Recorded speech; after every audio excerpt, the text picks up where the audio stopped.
from the studios of Postscript Media and Canary Media. I'm Shail Khan, and this is Catalyst. I'm a cell on the intersection of Web3 and carbon markets. Oh, yeah. And we got to do a whole episode on this at another time. Yeah, you do. Oh, my goodness. It takes nerves of steel to trade in today's actual market. But not so if you're trading in Catalyst's imaginary market for climate tech futures. This is buy, sell, hold.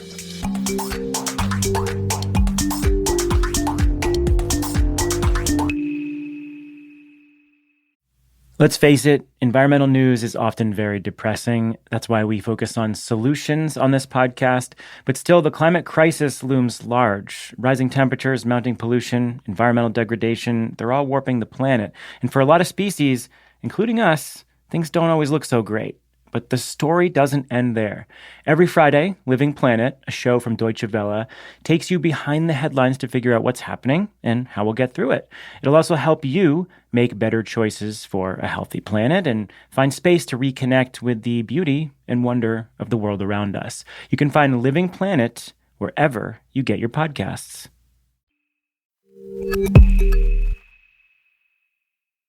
I'm Shail Khan. I'm a partner at the venture capital firm Energy Impact Partners. Welcome.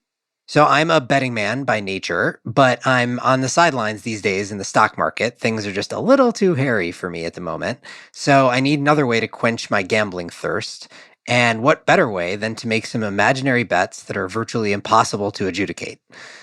The hype cycle has been working overtime in climate tech the past couple of years. So let's check in on which areas, sectors, technologies we think are overhyped, worth the squeeze, or need more love. We're going to play a game of buy, sell, hold. And with me are two friends who should be familiar to this audience. First is Lara Pierpoint of Actuate, a nonprofit that is focused on accelerating climate solutions. You may also have heard her as the guest host of this show back when I was on paternity leave earlier this year. And second is Stephen Lacey, who's the host of Carbon Copy, another podcast partnership between Canary Media and Postscript Media, and the executive editor of this show. So let's get into it. Lara, welcome. Thanks, Shail. It's great to be back with you here. It's nice to have you back and to actually be recording together instead of me just listening to you while I'm in a fugue state of parental bliss, I suppose. Something like that, yeah. Stephen? I'm still holding on to my AMC stock and my GameStop stock. Oh, yeah, you're a meme lord. You're deep in the Reddit, like Wall Street Bets channel. That's how I got all my ideas for this episode. Yeah, I bet there's some. There probably. I actually haven't been in there, but I bet there was some like periods when some of those SPACs, some of the EV SPACs, were probably pretty hot in Wall Street Bets. I suspect. Probably not so any longer. Anyway. Well, I actually think Tesla was kind of a piece of that. I mean, the Tesla's rise during the pandemic had a lot to do with the Reddit community and a lot of those new armchair investors.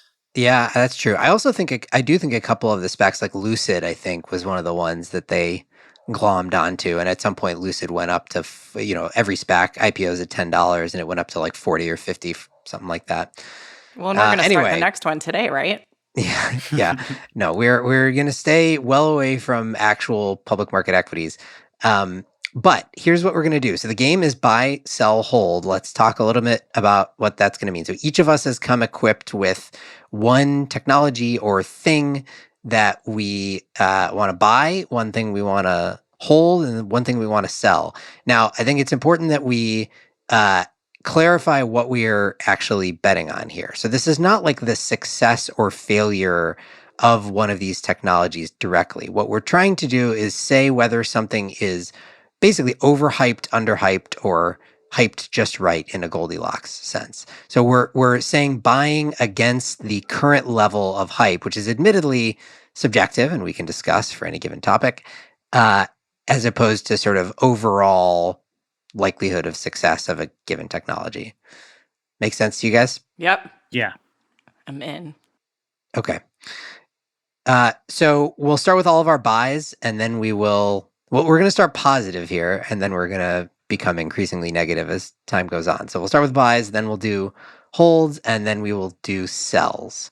So let's start with a buy. Lara, I'm going to go to you first. My buy is advanced nuclear. And I want to take a step back before I explain why and say that there are people who will look at my background and say, oh, obviously she's got a nuclear background. She's all for advanced nuclear. But I just want to preface this by saying I'm actually known for giving a lot of tough love to this industry. And in fact, in graduate school, a bunch of my friends used to say I was the least pro-nuclear nuclear engineer they'd ever met in their lives. So I'm not just a nuclear shill, but I'm actually getting really excited about this arena for a couple of reasons. So when you think about troughs of disillusionment, the nuclear world in general, I think, has been in one roughly since the mid-1980s. But what's interesting is that while nuclear in general has sort of been in these doldrums, advanced nuclear has kind of had its own little sort of hype cycle set of transitions. And right now, I think it's at a really, really interesting position where the companies that are left as a result of some of the kind of rise of companies and a lot of excitement in the mid-2000s and then some things falling apart, the folks who are out there right now, they're really serious. They really understand markets and business models, and they're really starting to garner the kind of government support they really need to move forward. So we're seeing things like the Advanced Reactor Demonstration Program from the federal government, which is exactly what these companies need to really start growing and getting where they need to be on this roadmap. You're seeing a lot of really positive engagement with the Nuclear Regulatory Commission.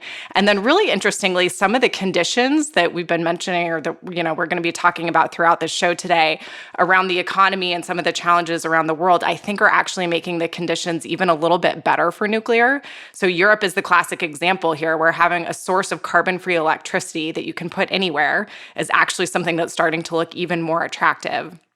And then finally, we're actually seeing some real differences in public opinion. So if you look at California, which historically has been one of the most anti-nuclear bastions in the world, we're starting to see some change in public opinion, specifically around Diablo Canyon, which is the last nuclear plant. And so for the first time in decades, you actually see more people wanting to keep the Diablo Canyon plant open than wanting to close it. So if California is starting to change, and if the governor of California is starting to consider keeping a nuclear plant open, this might be a really different sort of phase that nuclear is about to get into here.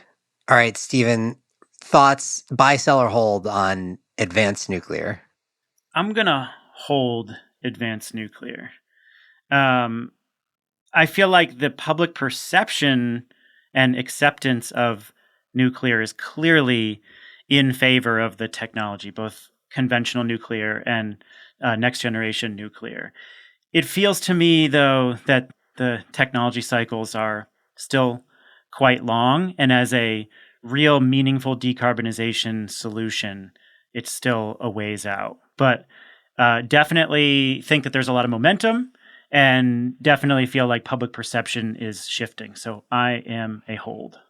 That's fair enough. Definitely got to have a strong stomach for this one. I agree.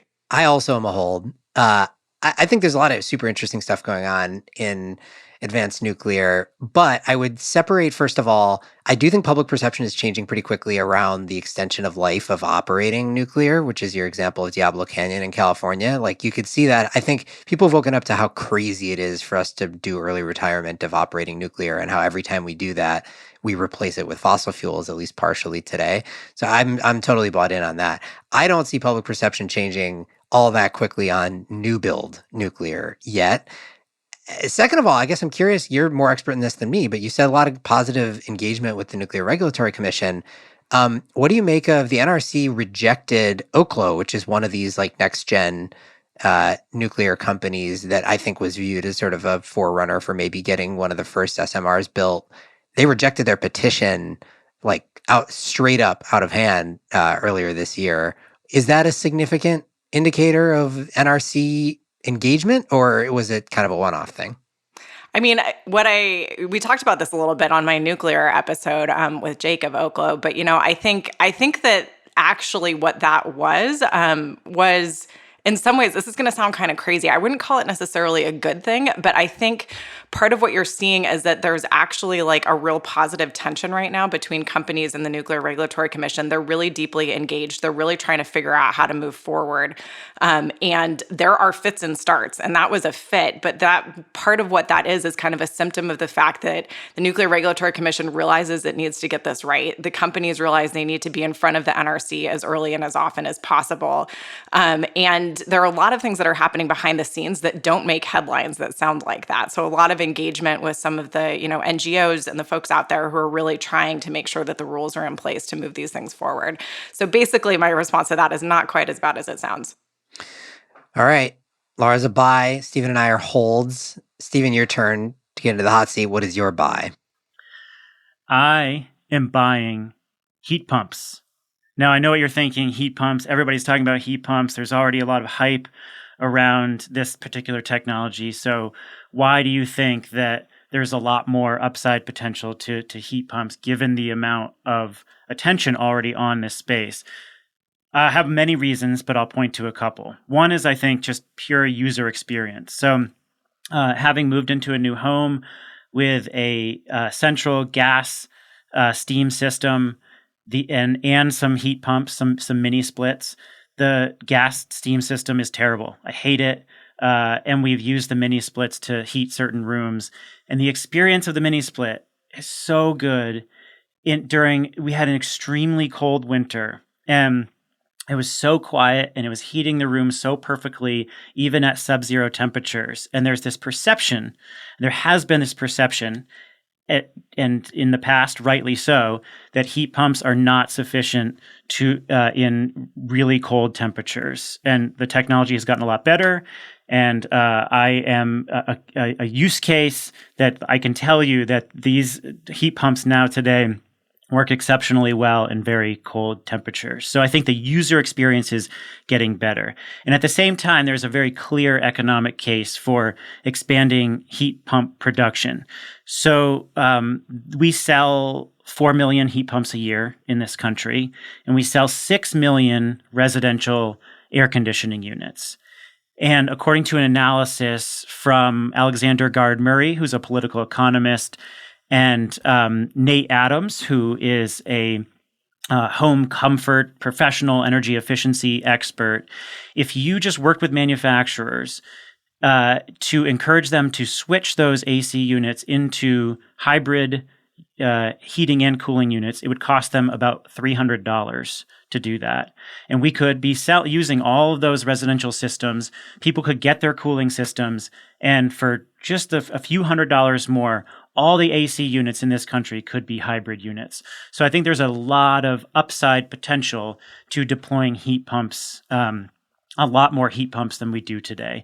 And of course, as you've discussed on this show and we've discussed over the years, electrification is the backbone of decarbonization, and heat pumps are a major piece of that electrification strategy.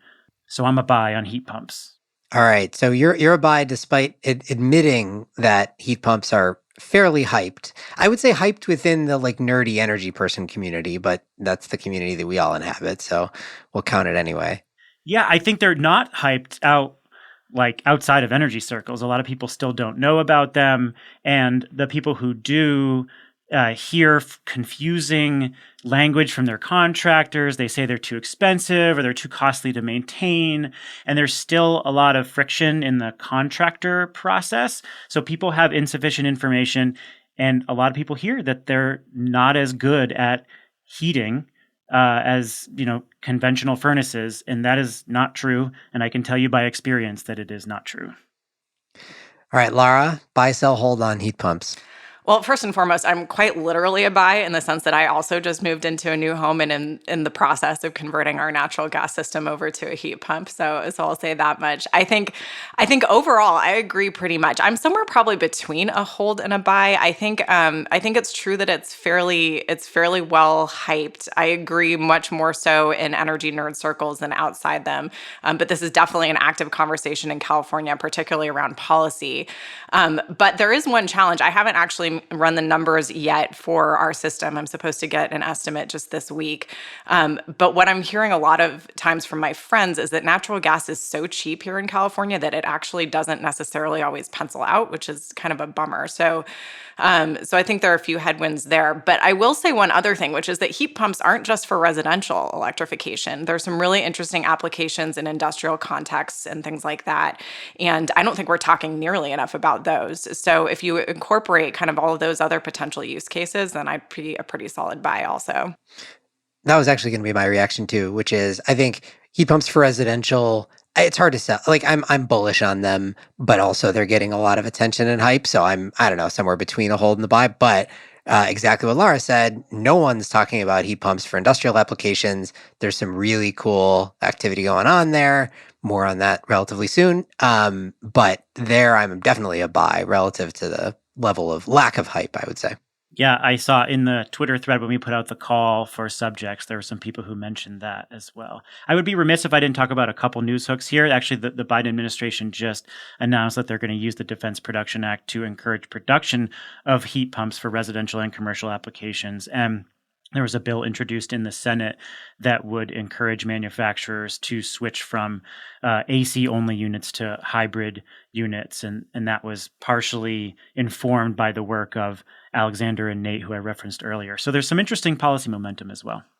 Yeah, I mean, there's definitely going to be tailwinds for heat pumps in the US for sure, but in Europe, even more so, I think, for the next few years. All right, so we're all pretty bullish on heat pumps. My turn for my buy. I was trying to think of something that's sort of non-obvious. So my buy relative to the current level of hype is non-lithium-ion battery chemistries for stationary energy storage. So the case here is basically, so my assumption has been for years that if there is an application that lithium-ion is well suited toward, it is probably going to win in that application. I saw, a relatively similar story play out in solar with crystalline silicon photovoltaics, which is like there are other technologies that look better on paper, theoretically could have higher efficiency or lower cost. But once the high volume, low cost manufacturing machine really kicked in and we just started scaling production of the incumbent technology, which in that case was crystalline silicon PV, it was just impossible for anything to compete with it. And I've always generally believed the same thing would be true in batteries, certainly for EVs, but also for grid scale storage, which is if lithium ion can do it, because there's going to be this massive supply chain and huge volume of production, costs are going to continue to decline. In fact, in the stationary storage context, costs will benefit from the decline of EV battery focus and R&D, that just nothing will compete unless it is playing a game lithium ion is never suited to play. So that has led me down the the only battery chemistries that are interesting outside of lithium ion are the ones that can deliver hundreds of hours of energy storage, for example. But we're in an interesting time right now where it turns out that when you have rising commodity prices, which we have for lithium ion batteries right now, lithium itself, but also cathode battery materials, in combination with a global supply chain crunch, you end up with and in addition to that, the fact that battery OEMs, all things equal, will pick EVs over stationary storage because they're going to sell way more batteries into electric vehicles than they are into the grid. So if they have to pick and choose and they're limited in supply, stationary storage is going to lose. So all those things happening right now has led to a moment in time, which may last a little while, wherein it's actually quite a crunch if you're trying to buy lithium-ion batteries for the grid. And we've seen a bunch of examples of this playing out, like publicly, prices are getting rebid, like substantially higher, projects are getting delayed, all this kind of stuff. And I think this is creating an opening for a bunch of alternative chemistries, flow batteries, sodium batteries, zinc-based batteries, metal air batteries, a bunch of other technologies that do look really interesting on paper and have specs that lithium ion won't necessarily be able to meet, that may actually have a window now because there's so much desperation for supply that a few of these may actually squeak through despite the fact that lithium ion has this massive scale up behind it. So I'm buying a suite of non-lithium ion battery technologies. Laura, I want your reaction. Man, I love it. Those are some fascinating arguments, and I was following you the entire way with how my emotions have also gone around all of this, and sort of my understanding of the situation. I'm probably somewhere between a hold and a buy on this. I think the question really comes down to two things. One is, how long is this commodity crunch going to last, and how many commodities is it actually affecting? So certainly it'll affect lithium ion, but to what extent is it going to affect some of these other chemistries, a little bit also? But then the other question just keeps coming down to, like, when are the markets really going to be there for these technologies, right? And so they're there to some extent, and there are a couple of projects out there. Some of them are getting, met with lithium-ion technologies, some of them with others. But really, what we need to see for this kind of market to take off is for there to be a lot of opportunities, and whole manufacturing facilities built for some of these alternative techs, if that's really what it's going to take.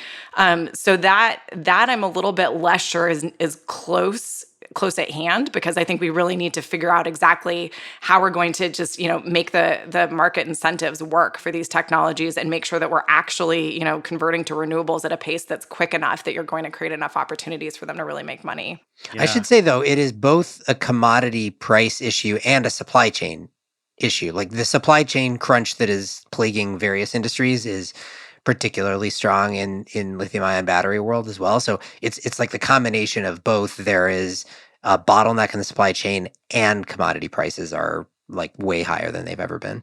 And I would think that some of those bottlenecks would still hinder other companies with different chemistries or storage tech, not having specific expertise in a lot of the other chemistry or technologies. There are a lot of technologies that I haven't followed for years. I'm going to put a hold on this one. I think you made a really compelling case. But I think there are a lot of, even when lithium-ion batteries were a lot more expensive, there were still technologies that couldn't compete, vanadium flow batteries and compressed air storage. There were a lot of reasons why those companies weren't scaling in the first place. And I wonder how much of those cost or performance dynamics actually change. So those technologies may get a second look, but I think that, they need to stand on their own, absent these commodity price spikes. All right. We're done being purely bullish. Let's talk about hold, the places where we think a technology is hyped just right. We'll switch the order. Stephen, you go first. What's your hold? Well, this feeds it directly into your comments on lithium-ion batteries and what other storage technologies are going to win out. And I am a hold on battery recycling. We have, for many years, been focused on battery recycling. I mean, recycling solar panels, the components of wind turbines and batteries. And there are a couple different ways that we recycle batteries. There's pyrometallurgy. There's actually burning them and taking the residue after that burning process. And there's hydrometallurgy, using chemistry to reclaim materials after batteries are shredded. And these processes have historically been fairly expensive and time-consuming, and you don't capture all the material inside the batteries. But there are a ton of new companies, many American companies actually, that are deploying new processes, borrowing from some of these existing processes to reclaim more materials inside lithium-ion batteries. And so there have been, there's been hundreds of millions of dollars raised by these companies in the last couple of years. And so I think that the technologies that they're playing with are interesting on their own. And we have seen, some veterans coming out of Tesla who are founding a couple of these companies. But beyond the technology itself, I think there's some really important factors here that are playing into the investor interest and the need for more battery recycling. And historically, it's been an environmental question, a very necessary environmental question. But now, with commodity prices going through the roof, with continued supply constraints because of Russia's invasion in Ukraine, you have this national security imperative. And so a lot of these companies are thinking about, how do you create an American supply chain for metals and minerals that go into batteries? And I think now you have a really clear economic, national security, and environmental case for battery recycling. So there's a lot of activity right now, and it's pretty compelling. And the market forces are definitely in favor of this push for more battery recycling. Lara, battery recycling? Stephen, I am 100% with you on battery recycling as a whole. I think this has sort of been the kind of yeah, maybe later sort of, relegated to how we think about this compared to all the other things that we need to do around getting batteries to be more relevant. And I think honestly, it's coming up in importance and in people's minds for all the reasons that you mentioned, in addition to the humanitarian consequences of, actually getting some of the materials that we need for batteries. So I'm really with you. I think people are becoming more and more conscious about the environmental consequences, about all of the supply chain impacts of the things that we're doing for climate tech and for a lot of other reasons, in addition to the economic pressures pushing in the right direction. So this is a great hold. I would love to disagree with you guys, but I can't. So I'm going to skip ahead of this one because I agree. Actually, I don't know. It's hard to measure the level of hype here. I would consider being a buy on battery recycling and actually being a little more bullish than you. But let's just all agree we think it's interesting. Can I give a little shout out to Julian Spector, who's been writing about this a bunch at Canary? I think actually this week timed up with, they're doing a whole recycling series on renewables and batteries. And he and I had a long conversation about this, and it was really fresh on my mind. And he walked me through all the investments and the different technologies. So I think that there's a major there.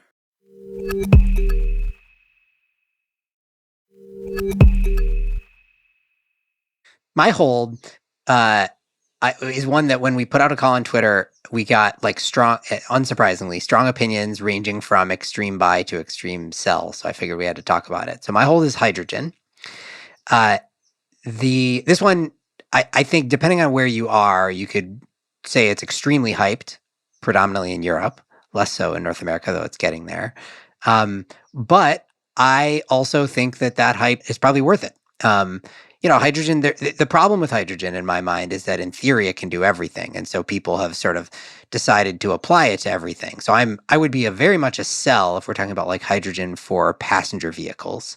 But in the sectors where, first of all, we already use hydrogen, things like ammonia and chemicals production, and then potentially in a few other really difficult to abate industrial sectors, including to some extent in the power sector, I think hydrogen is going to play a significant role in decarbonization. I also think that it is going to be cheaper. Clean hydrogen, 0C hydrogen, is going to be cheaper sooner than people generally appreciate.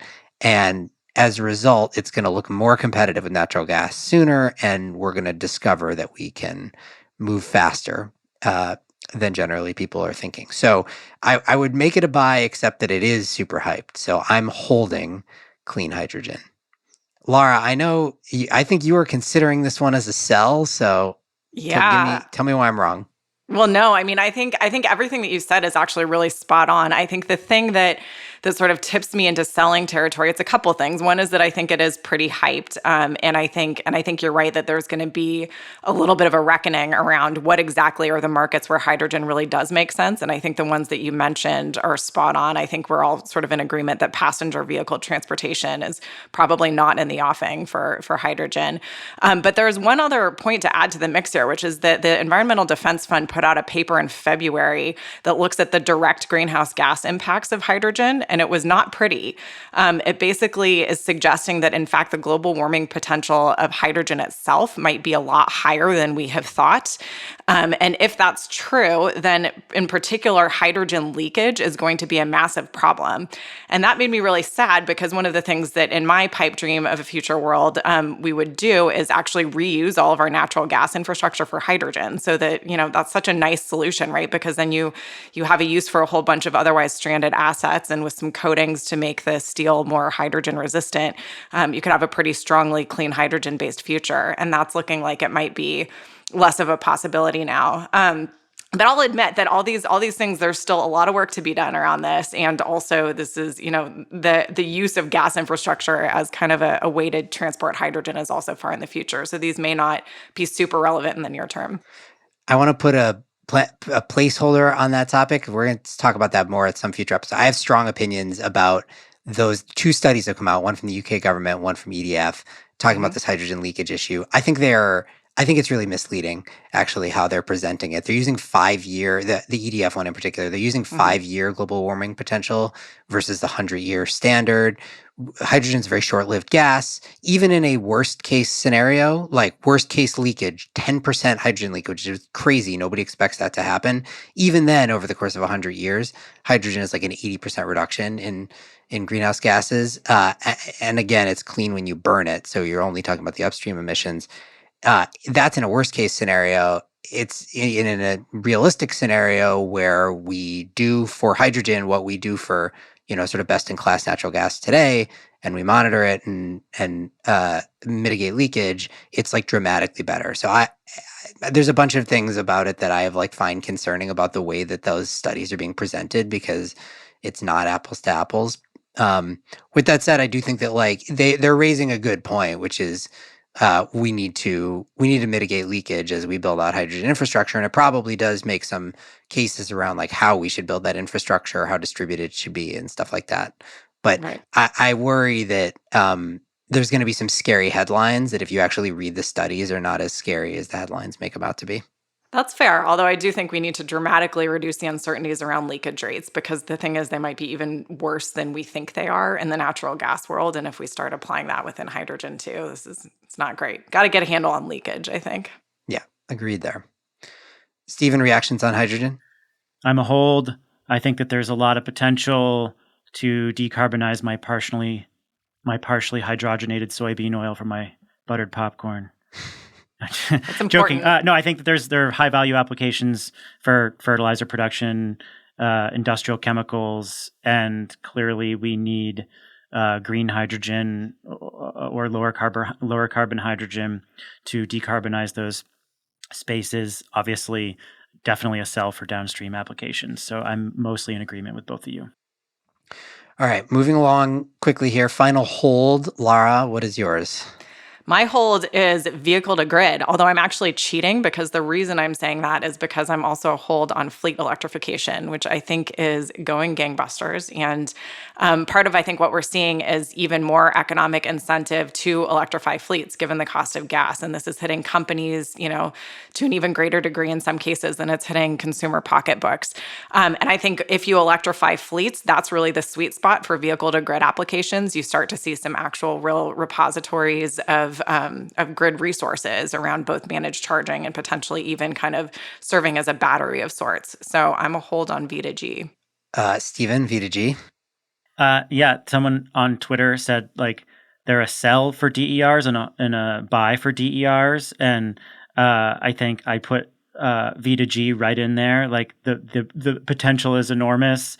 The potential has yet to be realized, and I think it will be some time. But of course, the potential is fast, and I believe in it. And a lot of others who will integrate and with electric vehicle charging believe in it. So I'm a hold. I'm a sell. I'm not a buyer on vehicle to grid. Now, I'm all for fleet electrification. I'm bullish there. I'm all for managed charging. Bullish there. I'm actually bullish on V2H, using your vehicle to power your home. I think what the Ford is doing with the F-150 and you being able to use that as backup power for your home, super clever. I do not think we will ever see vehicles discharging into the grid at scale. I think the economics don't support it to be, valuable enough to lose charge in your battery and your vehicle as a result of it. I think the sort of questions around the battery warranty and degradation, I think all of that is just going to make it such that the juice is not worth the squeeze, generally speaking. And so we'll get lots of managed charging, some vehicles being used for reliability purposes, and very little discharge into the grid. But Shale, where are you on V2H2? Vehicles to hydrogen. Vehicles to hydrogen. Oh, that's interesting. You use your battery in your car to power an electrolyzer. Oh God. Slam dunk, right? That's a terrible idea. Yeah, I've seen a couple things for like really, really localized hydrogen production, and that's not the direction I would go in, I would say. Okay, we're short on time, so I want to get to our cells real quick. Okay, I guess it's my turn to go first on a cell. It's too bad we don't have much time, because this is the one that like the second you start talking about it, you need to spend 10 hours talking about it. I'm a cell on the intersection of Web3 and carbon markets. Oh, yeah. And we got to do a whole episode on this at another time. Yeah, you do. Oh my goodness. Here's the short version of what I think is happening. I think that there's a bunch of folks looking at carbon markets and saying, we can use Web3, crypto, blockchain, whatever, to solve the problems of a lack of transparency in the market, to solve the problem of sort of liquidity and price discovery in the market. Those are the terms that they use constantly when they talk about why do we need to use crypto for carbon markets, for voluntary carbon markets. And I think that they are, and though it is possible that Web3 could be good to help improve those things, I do not think those things are the problem in the voluntary carbon market. So I think that they're attacking a problem that is not actually the challenge. The actual challenge is a very limited supply of high quality carbon credits or carbon removals, and a huge supply of really low quality, really bad carbon credits or offsets. That is the actual problem, and Web3 is not really a solution to that. There are other solutions to that, increasing the supply among them and better crediting and better verification and all that kind of stuff. I don't see how you need Web3 to do that. So relative to the current level of hype, I'm a seller. Anybody want to disagree with me? No. And when WeWork's Adam Newman comes in and raises a bunch of money in this space, it makes it even more of a sell to me. Yeah, I mean, I think despite Matt Damon telling us all to get into this market, I'm generally a sell on Web3, let's be honest. I will say one thing is that if you're going to be making crypto, do it cleanly. And if you do it cleanly, that actually starts to become sort of interesting as a grid resource because there's a way to shift load into making crypto and you can make money when there's really high amounts of renewables available. If that were the only way we ever made blockchain, then I would, support that. Okay, well, I'm sure I'm going to get some reactions to this one, so this will tee up a future episode where we get into a little more detail. Lara, what's your sell?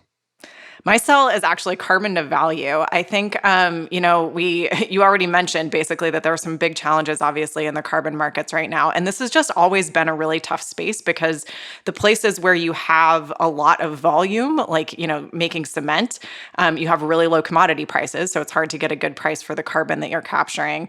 And in places where, commodity prices are higher, where people might be willing to pay a little bit more for carbon, there's just not a lot of volume.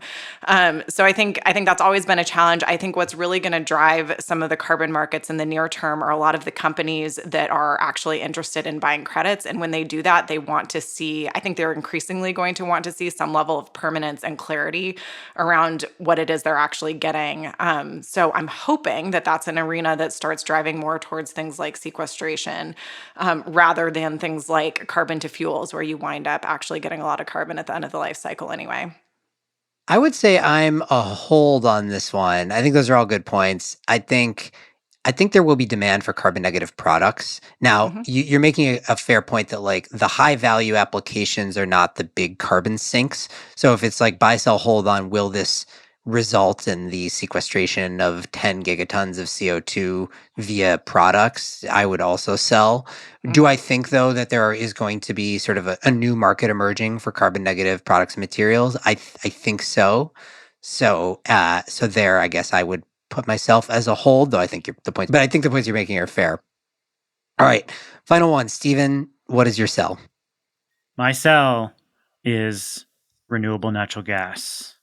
Not because I think that renewable natural gas isn't a viable alternative for decarbonizing bits of the natural gas system, but because we don't have enough of it. And if you actually look at a lot of the studies that have come out showing how much, well, let me just talk about what renewable natural gas is.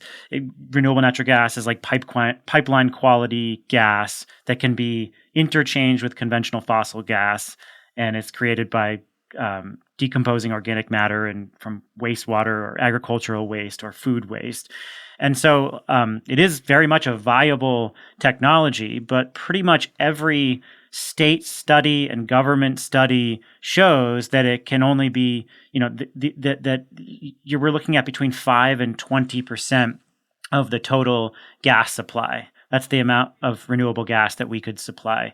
And the natural gas industry or the fossil gas industry is saying, don't worry about electrification. They're really worried about this movement toward electrification, and they're They're pumping up renewable natural gas as an alternative. SoCalGas, in particular, is saying is pushing back on electrification or bans on gas connections in California, and saying we're going to have the renewable gas to decarbonize the system. And the reality is that we just don't have enough of it. So I am a sell on renewable natural gas. All right. Stephen is a sell on renewable natural gas. Topic again for another time, but I want to spend some time on a lightning round. We solicited a bunch. We asked Twitter, as one does, what things are overhyped, underhyped, or just right in climate tech. So we have a bunch of these. We're going to do a lightning round where I'm just going to name something that somebody suggested on Twitter. You guys tell me buy, sell, or hold, but you don't get your 2 minutes of explanation. I just want your reaction. So we're going to start with Lara. You said advanced nuclear, which is advanced nuclear fission. Yes. A bunch of people said nuclear fusion. Buy, sell, hold on fusion. Hold. Stephen, buy, sell, hold. Sell. I'm a hold. Okay. Carbon accounting systems. So let's say carbon management software. Stephen, buy, sell, hold. I'm a hold. I think there's something there, even though, Shale, you were like an expert on this back 15 years ago when everyone thought that carbon accounting was going to be a big thing. I do think that there's enough happening in the regulatory world and in the corporate world that it makes it a real trend. So I'm a hold. Lara?